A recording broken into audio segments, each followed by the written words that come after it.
Joe Biden and Kamala Harris have presided over the worst disaster at our southern border in our nation's history. This was not an accident. It was deliberate. It was the consequence of deliberate political decisions that have created this chaos. This crisis was caused by three political decisions made in the very first week of the presidency. Number one, Joe Biden immediately halted construction of the border wall. Number two, Biden reinstated the disastrous policy of catch and release. And number three, Biden pulled out of the incredibly successful Remain in Mexico agreement. The consequence of those political decisions was catastrophic. We went from the lowest rate of illegal immigration in 45 years, which is what Joe Biden inherited, what we had in 2020 under Donald Trump, success. And Biden and Harris came in and turned success into failure, not just failure, abysmal failure. They didn't just go back to Obama-level illegal immigration. They produced the worst illegal immigration our nation has ever seen. Over 6 million people have crossed illegally under Joe Biden. Last year, over 100,000 people died of drug overdoses, the vast majority of which was Chinese fentanyl streaming across the border under Joe Biden. And we saw just this week in Texas the horrific consequences. A mass murderer who in cold blood assassinated 5 people, assassinated a family, including an 8-year-old child.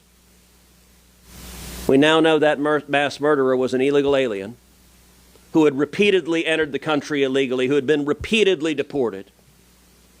And yet, because under Joe Biden's open border policy, ICE is prevented from deporting dangerous illegal immigrants, he was here to commit that mass murder. That crime should never have happened. Those 5 people should still be alive. That child should still be alive. But the open border policies that Biden and Harris have put in place are causing misery and suffering and death every day. I spent a lot of time at the southern border. The same is not true for the president. The same is not true for the vice president. If you come down to the Rio Grande Valley, as John Cornyn and Lindsey Graham have many, many times, within minutes you see the human suffering that has unfolded. You see Texas farmers and ranchers showing you photograph after photograph of dead bodies of migrants they find that the traffickers have abandoned on their properties. A few weeks ago in Senate Judiciary Committee, Alejandro Mayorkas was testifying. I asked him, how many migrants died crossing the border illegally last year? He said, I don't know, I have no idea. Remember that the next time he tells you how compassionate he is. He doesn't even bother to know how many people his policies are killing. The answer is 853. I can tell you when we were down there, John and I together brought 19 senators down to the border. We were out on the Rio Grande. We saw a dead body, a man floating in the water who had drowned crossing illegally. I've seen women who've been violently raped by the cartels.